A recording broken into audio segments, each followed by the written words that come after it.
As you can see, Mrs. Watson, I have been educating myself on the ways of the detective as to better find and defeat you. Prepare yourself, VTubers, for your new combatant has arrived. Okay, so it is possible that thus far I managed to anger a goddess of the sea and an apprentice of the underworld, and as such, it seems that the only real reason I'm still around is because I've been hiding from them. But given the fact that I just angered a detective, we'll see how long I can still do that. So we'll try to get to this video before she manages to track me down. So today I want to talk about economics. As I'm sure you'd know if you went through a couple of my old videos, I'm rather fond of economics. But today I want to specifically focus on addressing some misconceptions. See, it's come to my attention that a lot of people will say things along the lines of, oh, well, we should not prioritize economics and focus on other things because economics is the study of money and other things are more important than money. And this is a very understandable misconception. Like a lot of the other topics I cover on my channel, this is a misconception I had before I actually learned about economics. I'm not talking about other things are more important than money. Other things are definitely more important than money. That part's true. The part that's a misconception is that economics is just the study of money. I mean, don't get me wrong, money is definitely a decent chunk of understanding how everything works, for sure, but it's really not the majority when we're talking about economics. It's kind of like a decent chunk, but it's really not the main focus. It's more like how do I put it? Think about it like this. Imagine economics was an entire car. The equivalent of money would be the oil inside the car. Obviously, the oil is kind of important to keep the car going, keeping everything lubricated and from overheating. But obviously, there is way, way more to the car than just the oil. Like, you're not going to have much of anything if I just hand you oil. So, going to an economist and saying that really all economics is money is the same thing as going to a mechanic and saying all there is to mechanics is oil. There's nothing other than oil. That's about the same level of importance there is to the money in the economy. So again, it's kind of important to keep everything moving, but there is a ton more to it than just the money. Just like there's way more to a car than just the oil. And it's very important that people at large try to understand this, at least to a basic degree, because at its worst, it can kind of be dangerous. But at its best, it's just plain wasteful. Let me explain what I mean. So the first thing is, people kind of just have the idea that economists are kind of just there to make money. You're thinking of investors. It's not to insult investors, okay? Not to insult investors by any means. But investors are there just to, trade stock and make money on the difference by buying and selling. Economists, while I'm sure plenty of them do have stocks and do the whole investing thing, that's not what they do. That's not what they do as an economist. Now, the simplest, most boring, most basic, but easiest way to explain what an economist does is that they study how efficient people are at taking the things we have and turning them into things we want or need. Super boring, sounds kind of uneventful and unimportant, right? Here's the thing. It is from those studies that we figure out how to get people out of unemployment, how to get people from being homeless, how to get food to more people, how to produce more medicine, how to produce better means of energy. Basically, they're responsible for studying the things we need to know to maintain the best livelihood possible.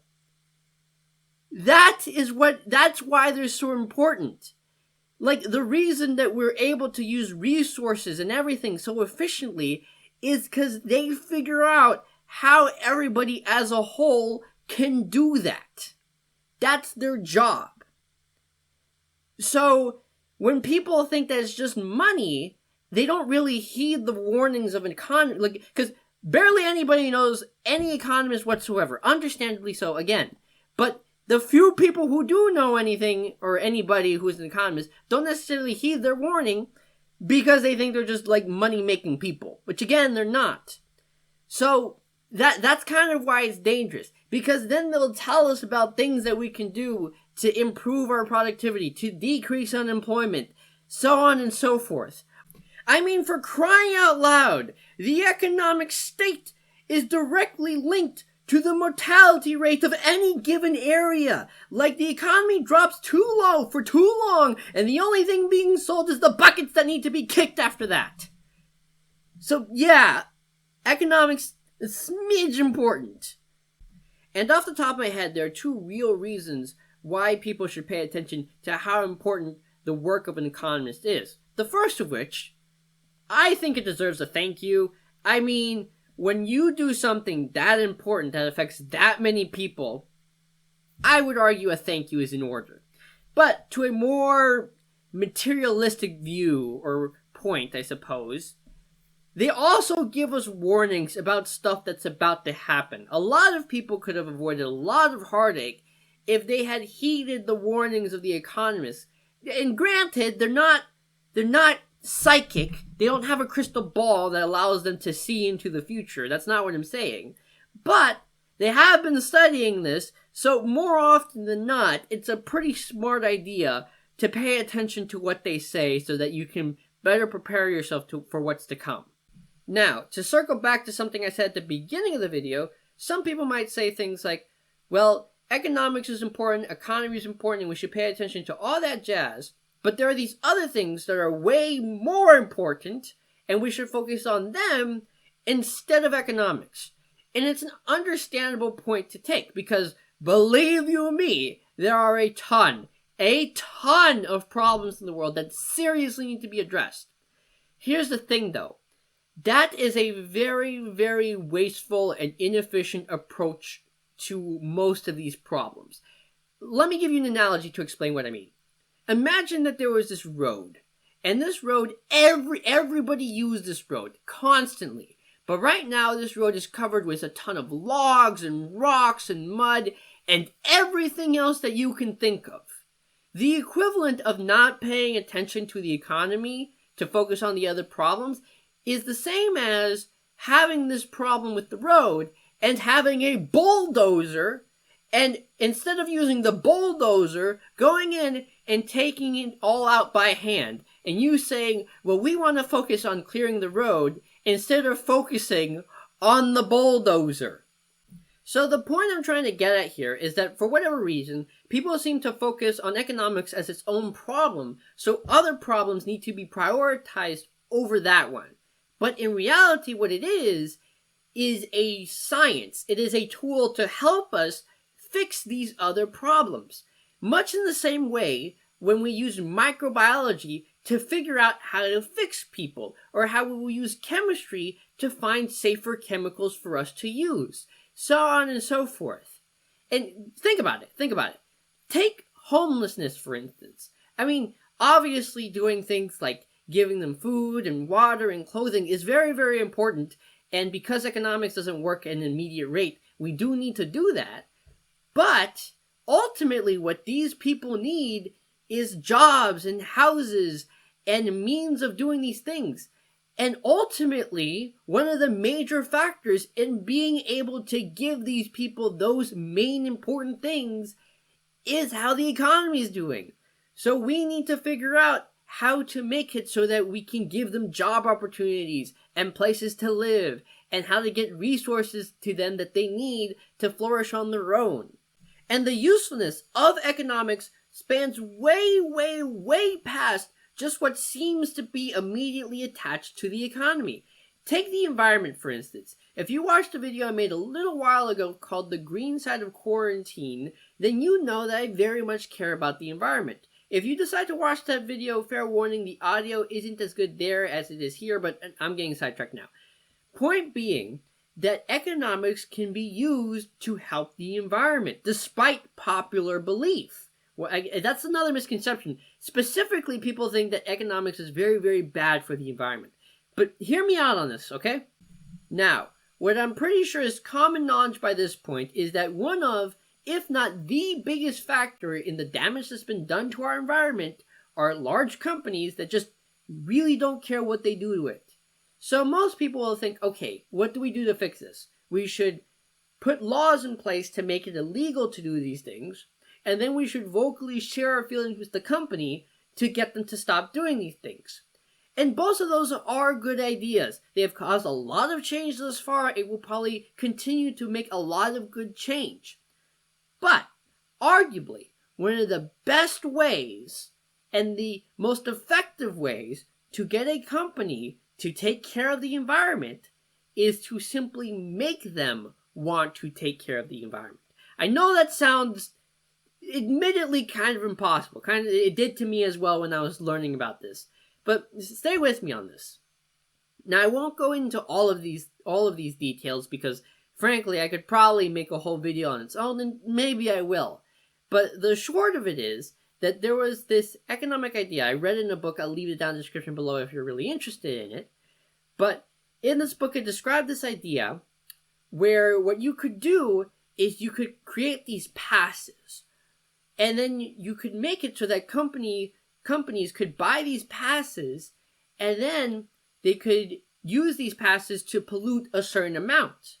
But these companies could also sell these passes for money. So they could buy a pass, use a portion of it, and then sell it to somebody else who needs to, take the money or needs to pollute more to do their thing. Which sounds very weird, like it's not going to do anything, but here's what it does. The fact that they can sell it means, we can make money off of it. So we should pollute less so that we can sell it and make more money. So that already alone incentivizes companies to pollute less. And then the other companies who are buying the things to pollute will say, let's buy the cheaper pollution thing so that we don't have to pay full price for one. And then they pollute less. And I'm not saying that this is a foolproof plan. There's a pretty good chance that maybe there's another economist out there who's going to be like, no, that's not going to work because this, and this.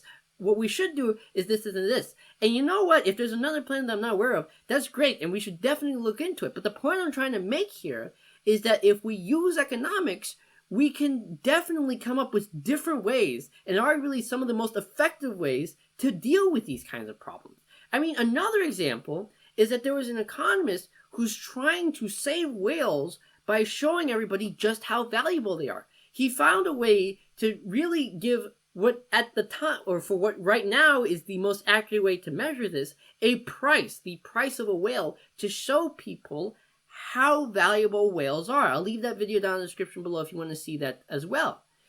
And don't get me wrong, I'm not saying that economics is like the end-all be-all to fix all of the world's problems. I wish it was. Life would be a lot easier if we could just focus on one thing and fix all of the things.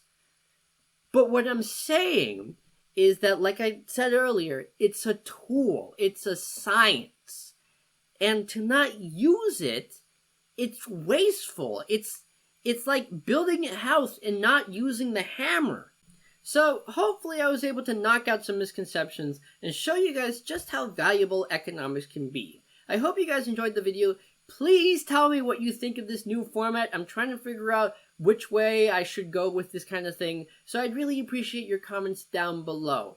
Other than that, make sure to hit that subscribe button and that bell button. I post every other week. So until next time, hear nothing and listen to all. Bye guys!